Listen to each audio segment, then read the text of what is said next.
यह कहानी है हिंदुस्तान के शहंशाह अकबर की और उनके वफादार और चतुर सलाहकार बीरबल की। दिन सुहाना था।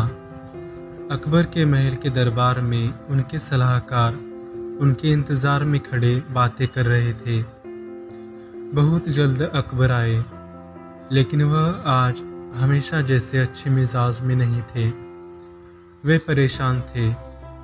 अकबर का गंभीर चेहरा देखकर उनके सलाहकार शांत हो गए।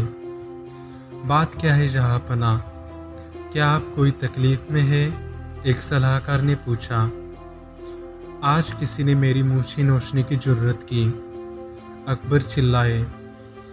आपको क्या लगता है क्या सज़ा दी जाए उस बदमाश को? अकबर ने अपने सलाहकारों को पूछा। एक एक कर उन सब ने शहंशाह की मूछें खींचने वाले बदमाश के लिए भारी से भारी सज़ा सुझाई। उसे चौराहे पर फांसी पर चढ़ा दिया जाए, एक ने कहा। उसका सर काट दिया जाए, दूसरा चिल्लाया। उसे 100 बार चाबुक से मारा जाए, तीसरे ने जिद की। शहंशाह ने सबकी बातें सुनी, पर उन्होंने देखा कि उनके सबसे भरोसेमंद सलाहकार ने अब तक कुछ नहीं कहा था। बीरबल, तुम्हें कुछ नहीं कहना इस बात पर? उन्होंने पूछा। बीरबल ने शांत चित्त से कहा, माफ़ कीजिए जहाँपना, मैं सुझाई हुई किसी भी सज़ा से सहमत नहीं हूँ। अकबर बिल्कुल चौंक गए और उन्होंने अपने वफादार सलाहकार को पूछा, तुम इस जुर्म के लिए क्या सज़ा सुझाते हो? मुझे लगता है, बीरबल ने कहा, कि जिसने भी आपकी मूछें खींचने की जरूरत की उसे मिठाई का डिब्बा दिया जाए। यह सुनकर दरबार में फिर से बातें होने लगी। दूसरे सलाहकार बीरबल का सुझाव सुनकर चौंक गए। वे सब सोचने लगे कि ऐसा वफादार सलाहकार शहंशाह को बदमाश को मिठाई का डिब्बा देने का सुझाव कैसे दे सकता है।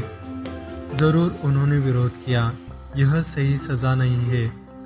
गड़बड़ा कर शहंशाह ने पूछा, बीरबल, तुम ऐसी सज़ा क्यों सुझा रहे हो? जहाँपना, सिर्फ आपका बेटा राजकुमार ही आपकी मूछी नोचने की जरूरत कर सकता है। वह आपकी गोद में खेलता है और आज उसने खेलते हुए आपकी मूछें खींच ली होंगी। ऐसे मासूम गुनहगार को सिर्फ एक मासूम सज़ा ही दी जानी चाहिए। मेरा सुझाव है कि आप नादान राजकुमार को एक मिठाई का डिब्बा दें। बीरबल के चतुर प्रत्युत्तर ने शहंशाह के चेहरे पर मुस्कुराहट लाई। तुम सही हो मेरे यार, शहंशाह अकबर बोले।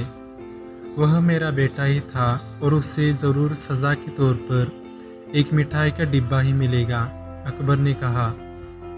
बीरबल मुस्कुराए, जबकि स्थिति न समझकर भारी सज़ा सुझाने की शर्मश से बाकी सलाहकार आंखें न मिला पाए।